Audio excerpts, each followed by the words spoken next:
wabarakatuh. Selamat siang.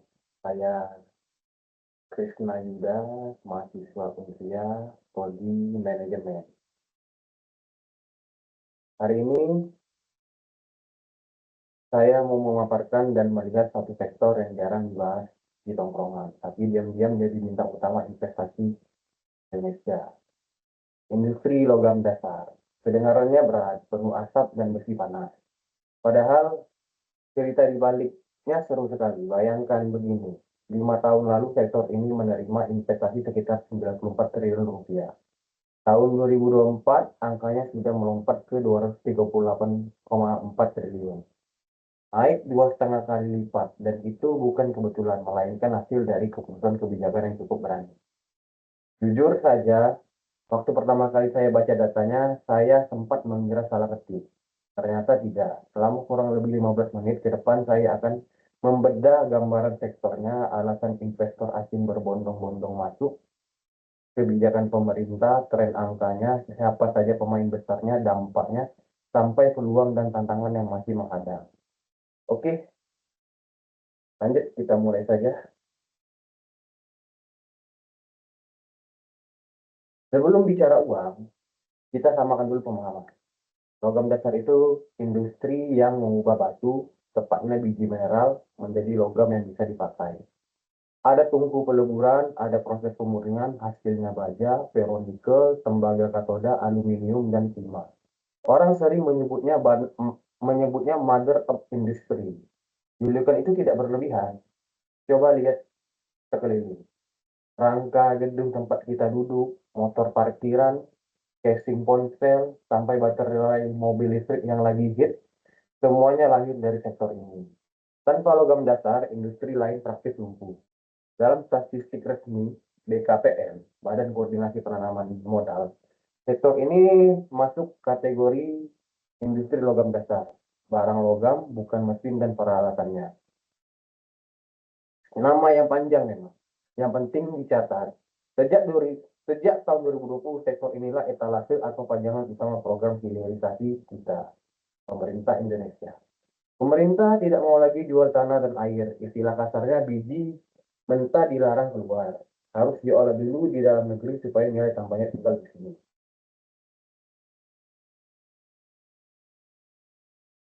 Sekarang kita telusuri lini masanya atau timeline-nya.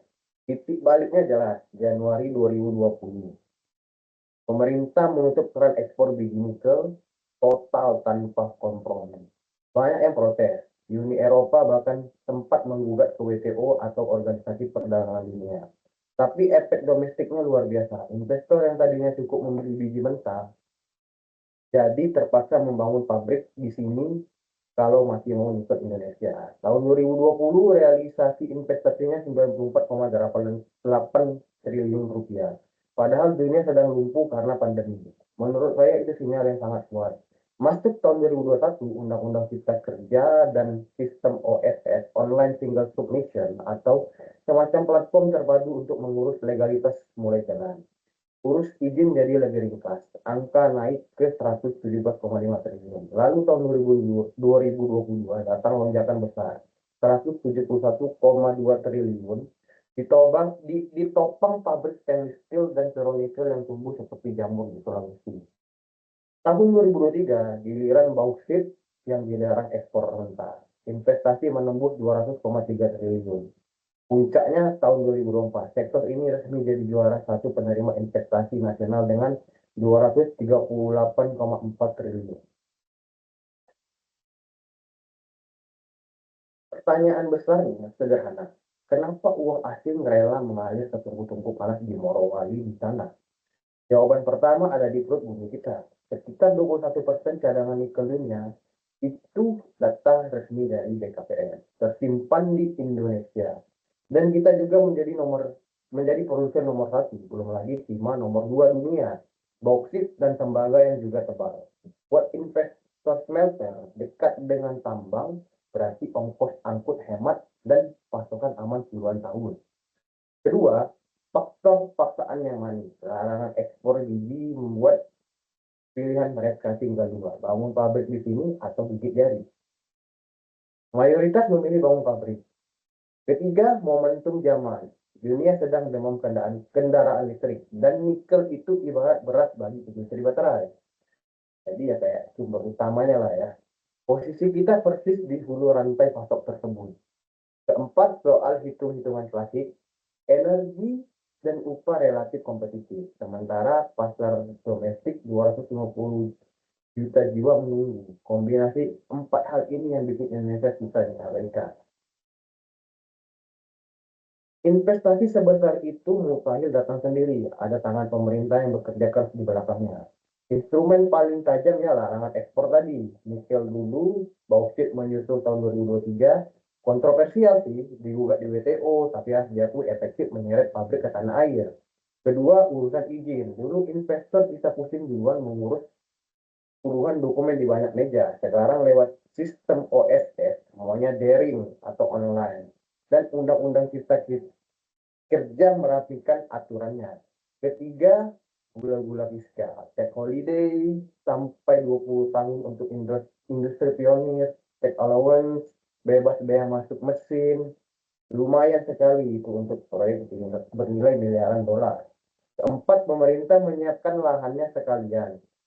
Kawasan industri Morowali dan Weda Bay dibangun terpadu, pelabuhan, pembangkit listrik, semua satu paket. Banyak yang berstatus proyek strategis nasional sehingga jalannya diprioritaskan. Dan yang tak kalah penting menurut saya konsistensi. Ganti presiden, arah hilirisasi tetap dipertahankan, malah diperluas. Kepastian semacam ini yang paling dicari pemodal jangka panjang. Ini dia grafik favorit saya.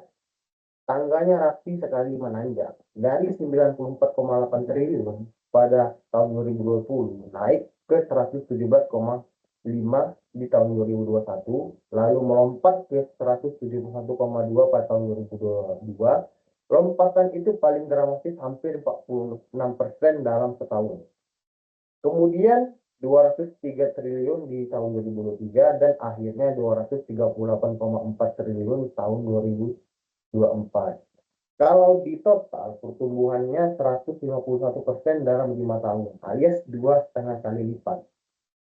Tidak banyak sektor yang punya rapor sebagus ini. Tiga angka di kanan layak digaris bawahi. Pertama, di tahun 2024 sektor ini sendiri menyerap 13,9% dari seluruh investasi nasional, yang totalnya 1.714 triliun rupiah.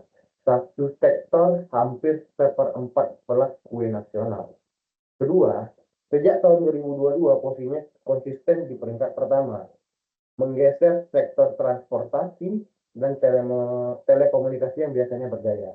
Dan perlu diingat, kurva ini terus menanjak bahkan ketika ekonomi global sedang lesu dan suku bunga dunia tinggi. Buat saya itu bukti bahwa hilirisasi sudah jadi cerita struktural, bukan sekedar tren musiman. Sekarang kita intip siapa saja yang menaruh uangnya. Nama paling raksasa jelas Singstan dari Tiongkok, otak di balik kawasan industri Morowali atau ini, yang kini jadi salah satu pusat teknologi terbesar dunia dan memperkerjakan puluhan ribu orang. Masih dari negeri yang sama ada Huayou Cobalt, spesialis nikel baterai di Halmahera dan Pomala, serta Jiangsu Delong lewat EDNI Virtue Dragon Nickel Industry di Konawe. Dominasi Tiongkok memang kentara, tapi bukan berarti pemain lain absen. Vale, perusahaan tambang legendaris yang sudah puluhan tahun mengelola nikel di Surowako, yang kini menganggap proyek HPAL (High Pressure Acid Lift) atau bahan baku baterai kendaraan listrik dengan mitra global. Freeport dari Amerika membangun smelter raksasa di Gresik, nilainya sekitar 3,7 miliar dolar, salah satu yang terbesar di dunia. Korea hadir lewat POSCO di Cilegon dengan baja terpadunya. Perancis lewat Eramet di WDB. Belakangan raksasa baterai seperti CATL, Contemporary Amperex Teknologi, ikut masuk untuk hilirisasi. Komposisinya memang masih timpang ke satu negara, dan itu akan saya singgung lagi di bagian tantangan. Lalu, uang sebanyak itu berubah jadi apa? Pasti jadi pertanyaan besar. Yang paling kasat mata adalah pabrik. 10 tahun lalu, smelter nikel kita bisa dihitung pakai jari sebelah tangan. Sekarang jumlahnya sudah melewati angka 40, tersebar dari Sulawesi sampai Maluku Utara. Kedua, wajah ekspor kita berubah drastis. Dulu kita kirim tanah merah alias biji mentah dengan harga receh. Sekarang yang berlayar adalah ferronikel, stainless steel, produk olahan lain yang harganya berkali-kali lipat. Besi dan baja bahkan naik kelas menjadi salah satu penyumbang ekspor terbesar nasional. Sesuatu yang dulu terdengar seperti mimpi. Ketiga, dan ini sering luput dibahas, transfer teknologi. Proses HPAL memproduksi nikel kelas baterai teknologi itu rumit dan mahal. Sekarang beroperasi di tanah air. Insinyur lokal ikut belajar mengoperasikannya. Keempat, lapangan pekerjaan. Di Morowali saja lebih dari 80.000 orang menggantungkan hidup pada kawasan industri tersebut. Belum menghitung warung, kos, dan usaha kecil di sekitarnya untuk ikut hidup. Dampaknya tidak berhenti di pagar pabrik. Skala nasional begini, sepanjang 2024, investasi bertema hilirisasi menjumbang 407,8 triliun rupiah. Hampir seperempat dari seluruh investasi di Republik ini. Dan logam dasar adalah motornya. Ada cerita pemerkasaan yang juga menurut saya paling menyentuh. Untuk pertama kalinya dalam sejarah modern, mayoritas investasi 52,2% justru mendarat di luar Pulau Jawa, Sulawesi Tengah, dan Maluku Utara. Daerah yang mungkin dulu jarang disebut di berita ekonomi, ini rutin mencetak pertumbuhan 2 digit. Maluku Utara bahkan pernah tumbuh di atas 20%, tertinggi sedunia kala itu. Dari sisi eksternal, ekspor olahan logam memperkuat neraca dagang dan ikut menjaga rupiah. Efek gandanya menjalar kemana-mana, kontraktor, supir truk, pemilik kos, warung makan ikut merasakan. Tapi saya tidak mau menutup mata, ada keluhan soal warga lokal yang merasa hanya sebagian debu, sebagian debunya saja soal lingkungan juga. Pertumbuhan sudah datang, keadilannya masih harus tetap dikejar.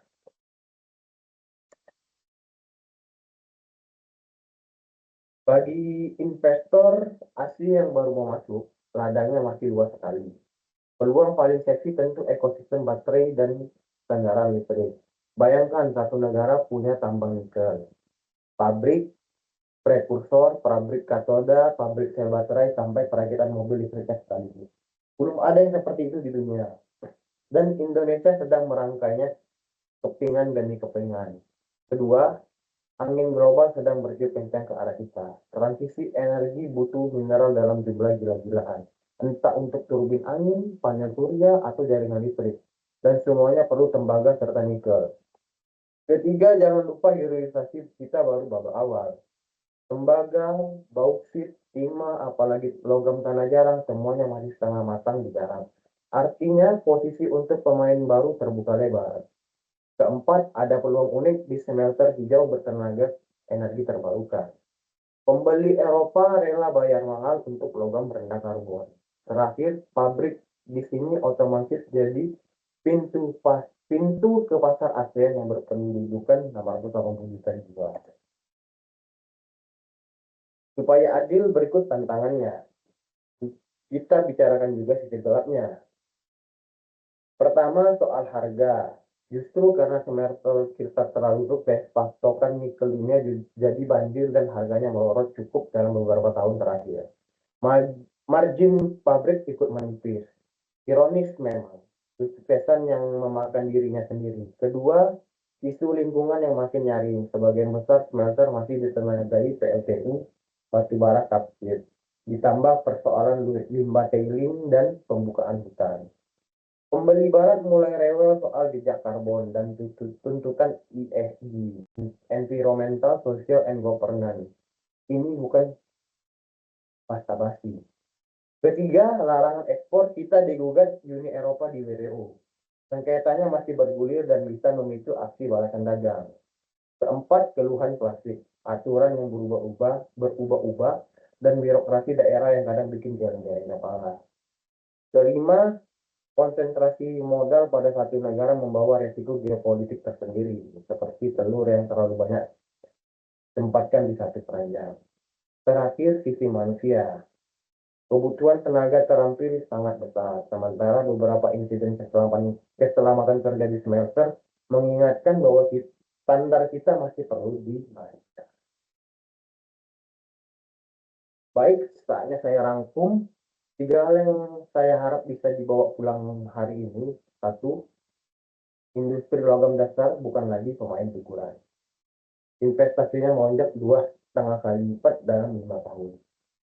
Dari 94,8 triliun menjadi 238,4 triliun rupiah.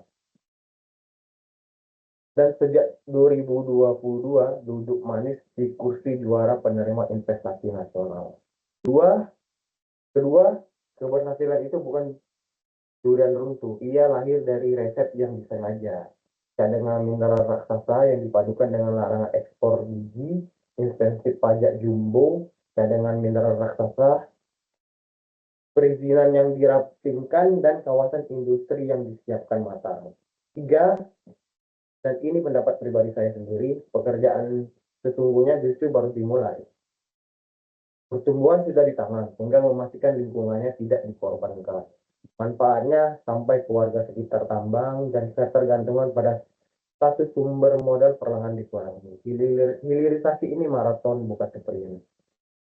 Baik, demikian presentasi saya. Terima kasih banyak atas perhatiannya, dan saya dengan senang hati menerima tanggapan maupun kritik atas apa yang telah saya sampaikan. Terima kasih, saya ucapkan Assalamualaikum warahmatullahi wabarakatuh.